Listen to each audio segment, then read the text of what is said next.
ನಮಸ್ಕಾರ ಮಕ್ಕಳೇ. ಇವತ್ತು ನಾವು ವರ್ಗ ಸಮೀಕರಣವನ್ನು ಅಪವರ್ತನ ಕ್ರಮದಿಂದ ಯಾವ ರೀತಿ ಬಿಡಿಸ್ಬೇಕು ಅನ್ನೋದನ್ನು ನಾವು ನೋಡ್ತೇವೆ. ಸೊ ನಮ್ಮ ಕಡೆ ಒಂದು x² + 5x + 6 = 0 ಇದು ಒಂದು ವರ್ಗ ಸಮೀಕರಣ. ಅಂದರೆ ವರ್ಗ ಸಮೀಕರಣದ ಸಾಮಾನ್ಯ ರೂಪವನ್ನು ಹೊಂದಿರುತ್ತೆ. ನಮಗೆಲ್ಲ ಗೊತ್ತಿರೋಂಗೆ ವರ್ಗ ಸಮೀಕರಣದ ಆದರ್ಶ ರೂಪ ಏನು? ax² + bx + c = 0 ಆಗಿರುತ್ತೆ. ಸೊ ಈ ರೀತಿ ವರ್ಗ ಸಮೀಕರಣದ ಒಂದು ಆದರ್ಶ ರೂಪವನ್ನು ಹೋಲಿಕೆ ಮಾಡ್ತಕ್ಕಂಥದ್ದು. ಆದರೆ ಅಪವರ್ತನ ಕ್ರಮಕ್ಕೆ ಇದರ ಅವಶ್ಯಕತೆ ಇರೋದಿಲ್ಲ. ಸೊ ಇಲ್ಲಿ ಇದರ ಸಂಖ್ಯಾ ಸಹಗುಣಕ ಏನಿರುತ್ತೆ ಅದನ್ನು ನೋಡ್ಕೋಬೇಕು. ಒಂದಿದೆ, ಸೊ ಇವೆರಡೂ ಸಂಖ್ಯೆಗಳನ್ನು ಗುಣಿಸ್ಕೋಬೇಕು. ಎ ಮತ್ತು ಸಿ ಅಂದರೆ 1 ಮತ್ತು 6. 1 6 ಸೊ 6 ಇದನ್ನು ಸಪ್ರೇಟಾಗಿ ಸೈಡಿಗೆ ಬರ್ಕೋಬೇಕಾಗುತ್ತೆ. ಸೊ ಇದರ ಅರ್ಥ ಏನಂದರೆ ಗುಣಾಕಾರ ಮಾಡಿದ್ರೆ 6 ಬರಬೇಕು, ಕೂಡಿಸಿದರೆ ಈ ಬಿ ಸ್ಥಾನದಲ್ಲಿರುವಂಥ ಸಂಖ್ಯೆ 5 ಇದು ಬರಬೇಕು. ಸೊ ಹಾಗಾದರೆ ನಮಗೆ ಬೇಕಾಗಿರುವಂತಹ ಸಂಖ್ಯೆ ಯಾವುದು? ಗುಣಾಕಾರ ಮಾಡಿದ್ರೆ 6 ಬರಬೇಕು, ಆದರೆ ಕೂಡಿಸಿದರೆ 5 ಬರಬೇಕು. ಸೊ 6 ಅಪವರ್ತನಗಳನ್ನು ನಾವು ತಗೊಳ್ಳೋದಾದರೆ 2 3 6 1 ಬರುತ್ತೆ.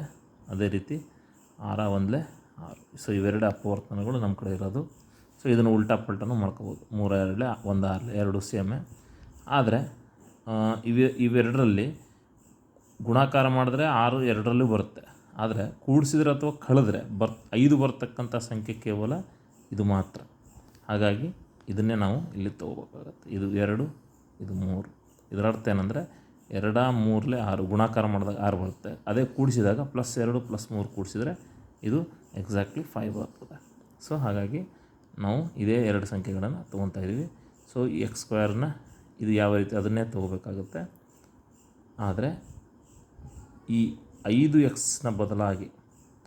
ಬದಲಾಗಿ ಇಲ್ಲಿ ಬಂದಿರುವಂಥ ಎರಡೂ ಸಂಖ್ಯೆಗಳನ್ನು ನಾವು ಬರ್ಕೋಬೇಕಾಗತ್ತೆ. ಸೊ 2x + 3x ಇಲ್ಲಿ 2 ಇದೆ 2x, 3 ಇದೆ 3x.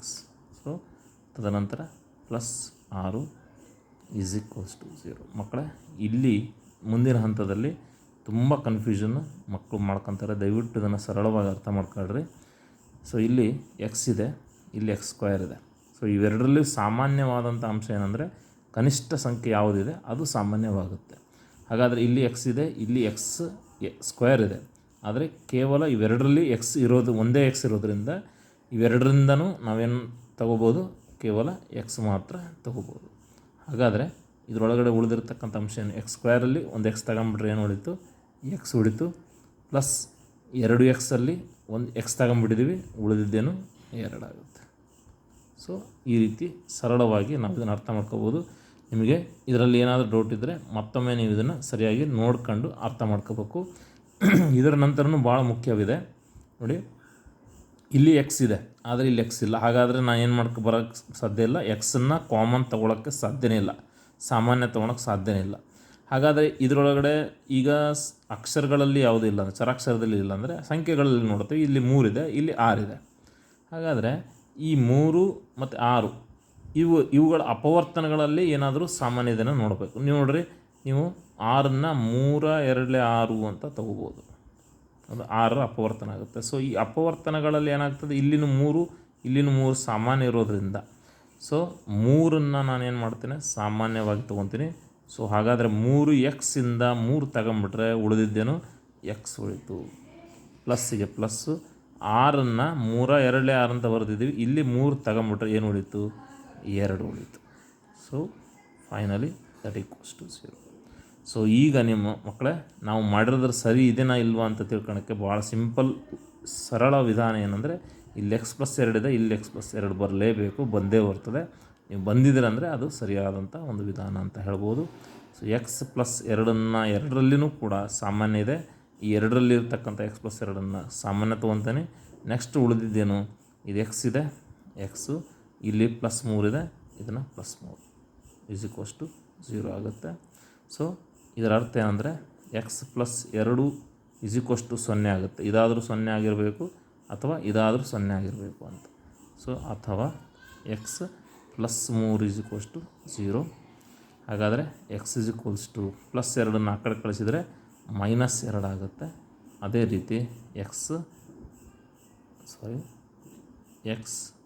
ಪ್ಲಸ್ 3 ಈ ಕಡೆ ಕಳಿಸಿದ್ರೆ ಏನಾಗುತ್ತೆ, ಇದು -3.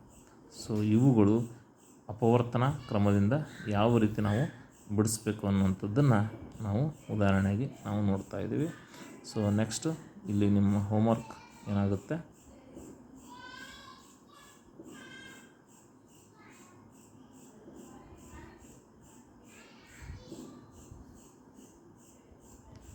ಇದನ್ನು ಹೋಮ್ವರ್ಕಾಗಿ ಸಾಲ್ವ್ ಮಾಡ್ಬೋದು.